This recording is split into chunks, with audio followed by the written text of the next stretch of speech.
Qindoominni Trent Alexander-Arnold fi Andy Robertson Liverpool keessatti mul'isan seenaa ligichaan hojii taphattoota sarara ittisaa isa olaanaadha jedhame. Taphattoonni lamaan amma kilabicha gallakkisuun Liverpool xumuramoo eegalli jijjiirama haaraatiin kan jedhamuun eegama. Shifarraa Jaamboo dabalatoo kan akka ta'aniin qindeesseera. Here's Keita, look at the space wide left. And Robertson and Salah's there! Opening day!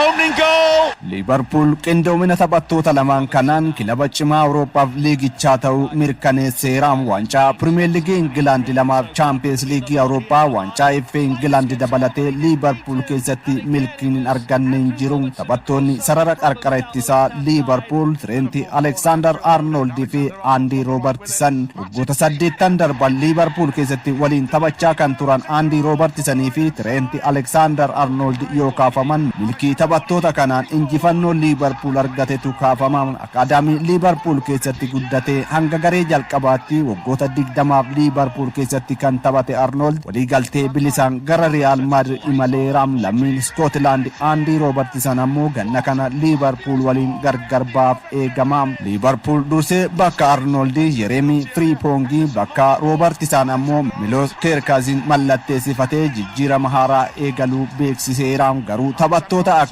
Trent Alexander-Arnold fi Andy Robertson argatamoo Liverpool yeroon milkii xumurame jechuun ga'ee taphattoota lamaanii BBC Sport akkas jedhee tarreessa. Andy Robertson fi Trent Alexander-Arnold erga waliin taphachuu eegalanii waggoota 8 Liverpool keessatti waliin dabarsan taphoota 279 irratti waliin hiriiranii taphataniiru. Giddugalaan waggoota 8 darban waggaatti taphattoonni lamaan taphoota 35 irratti waliin taphatu jechuudha. Taphoota 185 yoo injifatan taphoota 43 mo'aman. Yeroo Jurgen Klopp Liverpool keessatti qarqara lamaaniin kubbaa saffisaan taphachaa morkattoota isaanii muddaa turetti taphattoota lamaantu ga'ee leencaa ba'aa ture. Premier League Englandiin taphattoonni sarara ittisaa lamaan qindoominaan waggaatti kubbaa 10 fi sanaa ol keessatti yoo hirmaatan seenaa liigichaan riikardiin akkasii yeroo garagaraa 10 qofa taphattoota biroon galmaa'ee ture. Andy Robertson fi Trent Alexander-Arnold ammoo waggoota 3 kubbaa goolii ta'an 10 fi sanaa ol keessatti hirmaachuudhaan taphattoota riikordii qabanidha. Taphattoonni lamaan bara 2019 qofa walitti kubbaa 25 minjeessaniiru.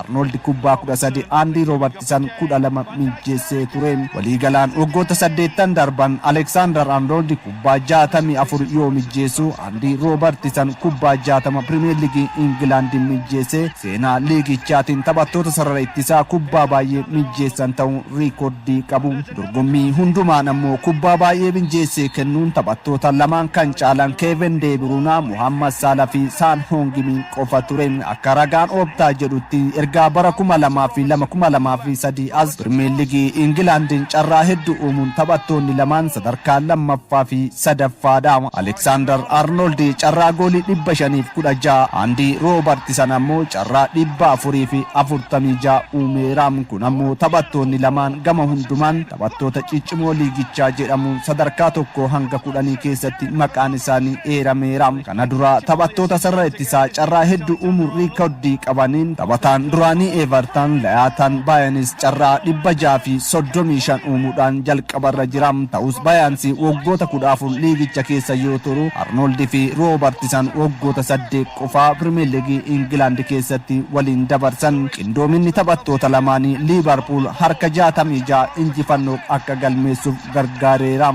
Seenaa kubbaa miilaan kana dura qindoominni Roberto Carlos fi Keefu Brazil keessatti Paulo Maldini fi Mario Tassotti AC Milan waliin, Dennis Irwin fi Gary Neville Manchester United keessatti, Marcelo fi Dani Carver Real Madrid keessatti waliin milkeessan yeroo hunda yaadatama. Kana booda hoo Liverpool taphattoota akka Trent Alexander-Arnold fi Andy Robertson qindoominaan kilabicha utubu ni argata kan jedhu ammoo waan eegamudha. Robertson, the queuing up again. Or you can open up the DAZN app and jump straight into the action. action. Taphoon ramaddii waancaa kilaboota addunyaa kaleessa galgalaa fi har'a bariitti taphoota taphatamaniin kilaboonni marsaa mo'atanii darbuu qaqqaban 16 adda bahaniiru. Tapha xumuraa ramaddii gaatiin fulbaana asitti yeroo duraatiif roorrii jalqabarraa kan hiriirsise Manchester Cityin Juventus irraa aaneera. Tapha kilaboonni lamaanuu dursanii darbuu isaanii mirkaneeffatanii walii bahan kana Cityin goolii 5-2 mo'ate. Jeremy Doku kubbaa Ryan Aiznuuri mijeesseef daqiiqaa 9ffaa irratti galchuun Manchester City dursa qabachiisus hagam otoon turin daqiiqaa 11ffaa irratti goolii eegaan Manchester City Ederson Moraes kubbaa hiriyoota isaaf laachuuf dhiite Teon Kupp Miners jidduutti irraa buufachuun argatee galche. Juventusin qixxeesse. Caalmaa taphaa fudhachuun fooyyee kan ture Manchester City kubbaa Maatiyaas Nuunez dhiite taphataan sarara ittisaa Juventus Pierre Kalulu daqiiqaa 26ffaa irratti garee ofii irratti galche. Cityin 2-1 dursaa boqonnaa bahe. Boqonnaa deebii jijjiirame kan seene Erling Haaland daqiiqaa 52ffaa irratti baay'ina goolii Manchester City 3 gaheera. Gooliin kun Haaland jiruu isaa kubbaa miilaatiin goolii 300ffaa galche taatee galmoofteetti. Goolii 300 kanneen keessaa 258 kilaboota taphateef 42 immoo garee biyyaalessa Norweef kan galchedha. Phil Foden daqiiqaa 69ffaa Savinioon ammoo 75ffaa irratti goolii lamaan hafan Manchester Cityf taphattoota galchanidha. Goolii lammaffaa Juventus Dusan Vlahovic daqiiqaa 84ffaa irratti galche. Kilaboota 32 dorgommicha irratti hirmaatan keessaa taphoota ramaddii sadanuu injifatee kan darbe Manchester City qofadha. Gooliinis kaleessa yeroo jalqabaatiif irratti gale. Tapha kanarratti jalqabarraa kan hiriire roorriin irra caala bara dorgommii xumurame miidhama Manchester City tajaajiluu baachuu isaatiin waan City tanqise eda ga'umsa gaarii mul'iseera. Roorriin daqiiqaa 65 dirree keessa tureen si'a 71 hiriyoota garee isaatiif kubbaa qajeelaa dabarseera. Manchester Cityin taphichaan harka 76 caalmaa taphaa yoo qabatu si'a 24 Juventus irratti yaalii goolii taasiseera. Kan Juventus 5 qofadha. Taphattoonni Manchester City si'a 738 kubbaa yoo walii dabarsan kan shaampiyoonii Serie A si'a 36 Juventus 219 qofa kubbaa walii dabarsan. Taphaan booda Dazn Sport waliin afgaaffii kan tolche Pep Guardiola akka itti taphannetti baay'een gammade ennaa kubbaa to'annuu fi kubbaa malees akka har'aa kanatti qindoomina gaariin erga taphannee bubbulleerra jechuun sochii taphichaatti garaan isa gahuu dubbate. Manchester Cityin wiixata Al Hilal waliin marsaa mo'atanii darbuutiin taphata. Tapha ramaddii kanaa biraatiin kilabni Qatar Al Ain kan Morocco Wydad Casablanca 2-1 injifate. Lamaanuu dorgommichaa bahaniiru. Ramaddii haan Al Hilaliif Real Madrid darbaniiru. Salzburg waliin kan taphate Real Madrid goolii 3-0 injifate. Boqonnaa ba'uuf daqiiqaan 5 yeroo hafetti Vinicius Junior Federico Valverde goolii 2 walitti aansanii galchaniin Madrid dursaa boqonnaa innaa ba'u. Yeroon taphaa idilee xumuramuuf daqiiqaan 6 ennaa hafu ammoo Gonzalo Garcia goolii 3ffaa Real Madrid galcheera. Bakka Carlo Ancelotti kan bu'e Xavi Alonso yeroo jalqabaatiif taphattoota sarara ittisaa 5 hiriirsisuun fayyadame. Carlo Ancelotti jalatti mala taphaa 4-3-3 taphachaa kan ture Madridin kan jijjiire Xavi Alonso yeroo taphataa ture Vicente Del Bosqueen durfama. Bara 2000 waancaa Champions League garee injifate mala taphaa edanni fayyadame kanatti dhimma bahaa akka ture ni yaadatama. Kilabni Saudi Arabia Al Hilal goolii Salim Al Dawsari fi Marcos Leonardo galchaniin 2-0 Pachugaa mo'achuun marsaa mo'atanii darbuuf qaqqabeera. Marsaa mo'atanii darbuutiin Al Hilal wiixata Manchester City waliin Madrid ammoo Juventus waliin morkatu. Leensaan Al Hilal Simeone Inzaghiin Manchester City in sodaannu jechuun dhaadateera. Liverpool Milos Kirkes paawundii miliyoona 40 Bournemouth irraa mallatteessifate. Taphataa ittisa bitaa kun yeroo dheeraaf iddoo Andy Robertson bu'aadhaaf eegama. Abubakar Abdallah.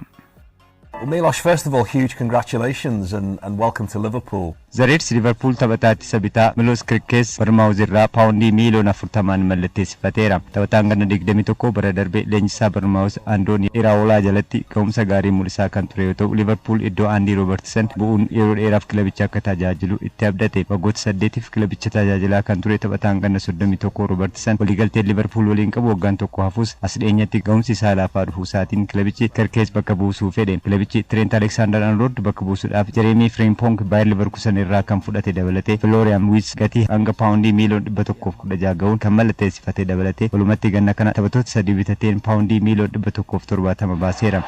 Kirkes shoots, oh, it's flicked over the bar from a really tight angle on the left out of nowhere. waliigaltee waggaa shanii Liverpool waliin kan mallatteesse lammiin Hangaarii kilaba cimaa addunyaa keessaa tokko kan ta'e Liverpooliif taphachuuf carraa argadheen ittiin boona baay'een gammade jedhe. Kirkes bara darbe Barmaawus ga'umsa gaarii bara mul'iseen gumaachi kilabichaaf taasise olaanaadha. Bara 2024-25tti Premier League Englandiin taphattoota ittisaa dirree irratti iddoo hedduu uffise keessaa lammaffaadha. Taphataa ittisaa yeroo hedduuf kubbaa hiriyoota isaatiif dabarsee kenneenis sadaffaadha. Goolii 2 galchuun 6 mijeessee goolii 8tiif gahee isaas ba'eera. Daqiiqaa 90 keessatti jiddu galeessaan kubbaa garee isaa harkaa fudhatame deebisee qabachuun Premier League Englandiin taphattoota ittisaa 20 keessaa isa tokko. Taphataa Manchester City kan ture Mika Richards BBCtti akka himetti Kirkes ittisuu qofa osoo hin taane dhiibbaa uumuun yeroo taphatanis dandeettii olaanaa qabaachuu dubbata. Kirkes kilaba Hangaarii yeroo gadhiisetti Champions League yeroo lama kan mo'ate Maldiniin gara AC Milan akka jijjiiramuuf yaada dhiyeesseefii ture. 2021 qophii gannaatiin daqiiqaa muraasaaf akka taphatuufis carraan kennameefi garuu AC Milan keessatti carraa taphaa argachuu hin dandeenye. Sanbooda gara AZ